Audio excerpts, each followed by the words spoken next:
Hello, my friends. I love spending time with you, and you can see spring is in the air. Love the cherry blossoms.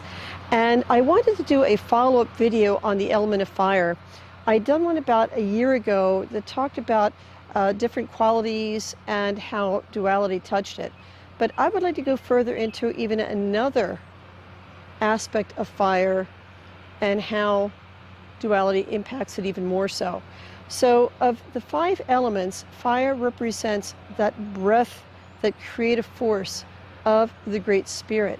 It is the fire that is within all things, that brought all us into being, which is why we say we are related to all things. But this fire is more than just the life spark. It represents that part of Creator within us, which we also have the ability to create and destroy. And if you consider fire, fire really transforms anything it touches beyond its original state.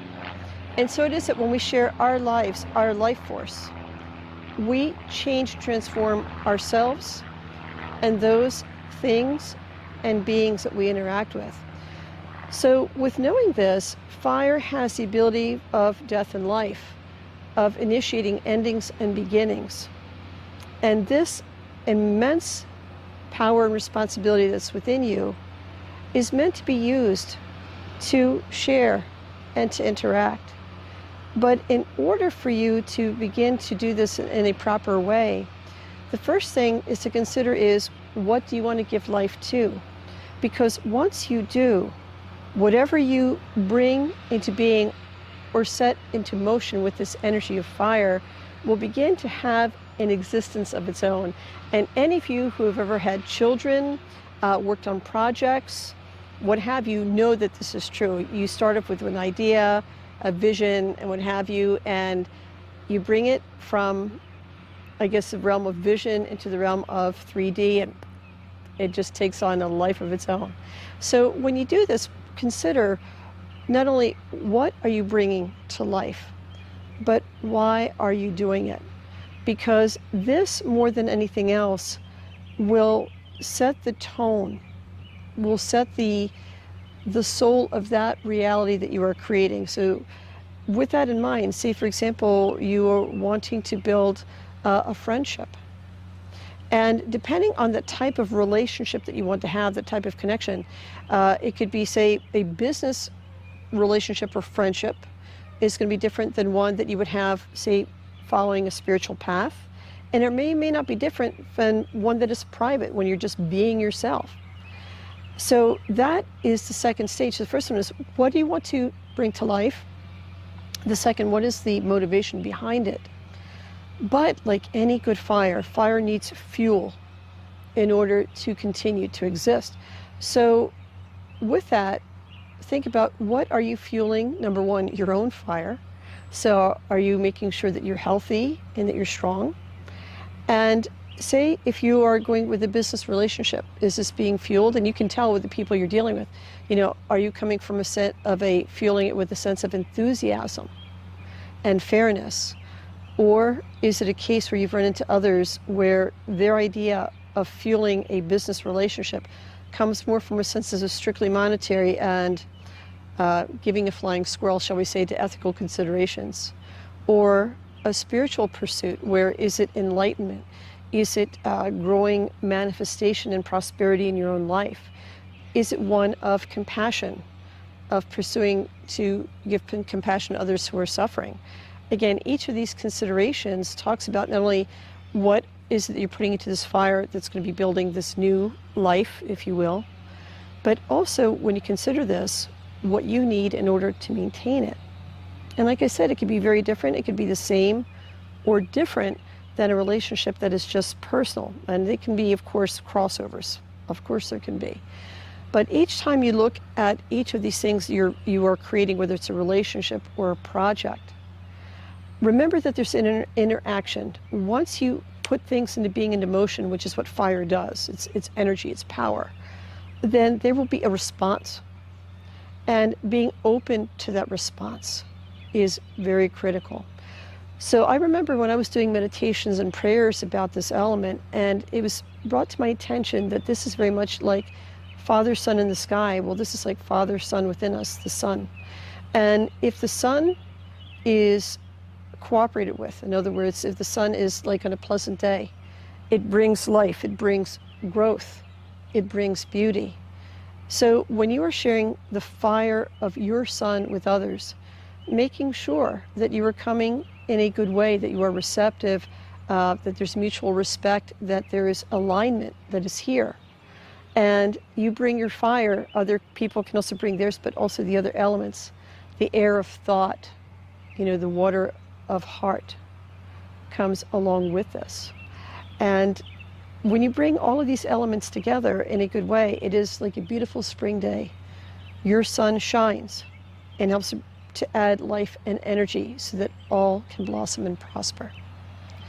But if the sun within you is used forcefully, if it's used insensitively or selfishly, then this is very much like the desert sun.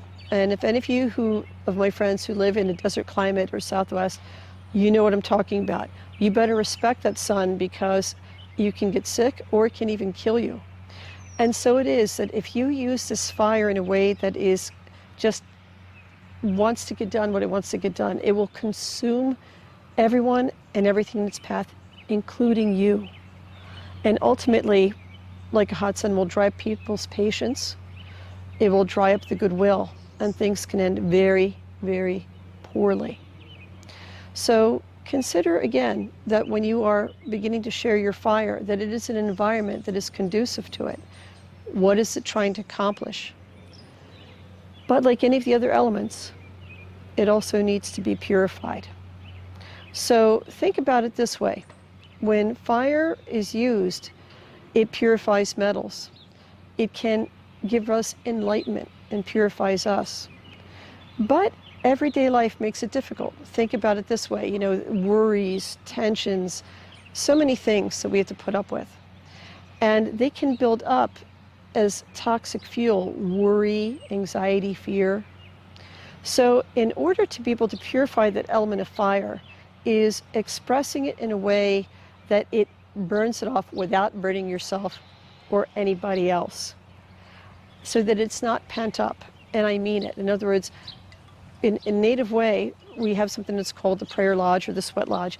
You sweat your prayers. It's not just a thing of thinking about it like air or feeling it like water, or maybe making something like earth. Fire is releasing this, sweating it out, singing it out, doing something where you're releasing this energy in a way that it's burning off the toxins. So what's left underneath and left behind is, it'll be a hungry fire. So sometimes it's funny, when your whole life has been centered around where you're concerned, and that's been the center of your universe, and it's gone, you're like, oh my gosh.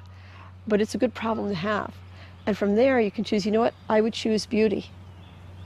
I would choose sharing friendship. Again, this is a doing, breathing exercises.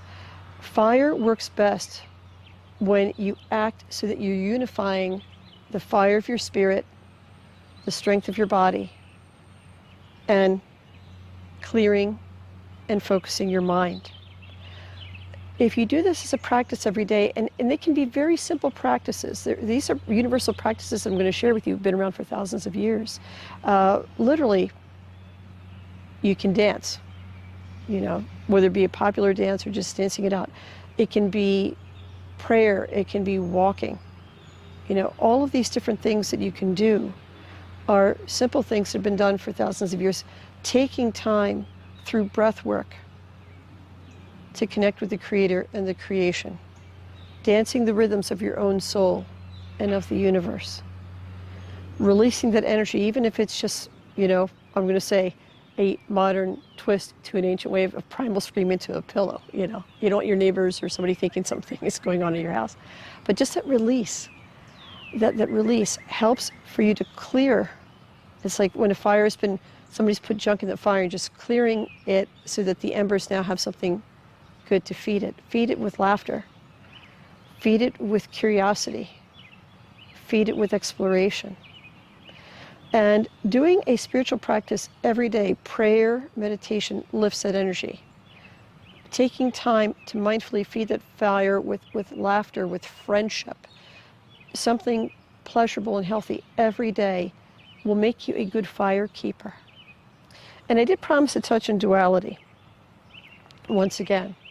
And since fire helps to bring things to life, realize that fire is not just life, it is the whole life cycle. So when you bring something to life, realize that it'll have a beginning, a middle, at some point it's going to end, and it can have a rebirth. It is a circle after all.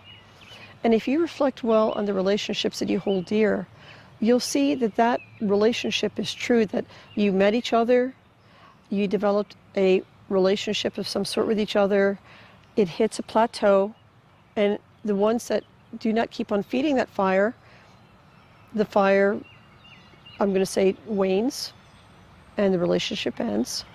Or you hit a plateau and you decide together what you want to build. Again, whatever dreams or visions you fueling that fire, and then that relationship can be rebirthed into another level. So this is what I wanted to share with you, that when you're dealing with fire, yes, you can get burnt.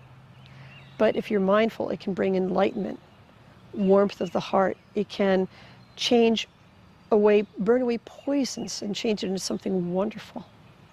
It can bring a way of understanding between yourselves and other beings. It is a way of connecting your own soul with the soul of all that is in a way that there are no words. So my friends, with that idea of that duality, understand that yes, if there's light, there may be darkness, but they each need each other. Fire helps to illuminate where the shadows may be, so there can be understanding. So that those, again, as I've talked to you before, the shadows become incorporated into the light and become golden understanding, golden wisdom. And so with this, my friends, I just want to share, be good fire keepers, all right? Take good care of yourselves, of your bodies. Tend to your relationships. Tend to your own souls. Tend to that beautiful fire that connects you with the entire universe. Pay attention to what you give life to, because ultimately you will. Your interactions, whatever you put energy into, you are setting forth a sequence of events. You are putting forth that something is going to be created. So do it mindfully, and relax with it. Relax. I know it might seem like a lot, but I smile, I guess, because I love fire. I love all the elements, but, go figure, it's in my name. Enjoy the warmth. Cultivate the fire and glow of the heart, and you will see that others will do the same.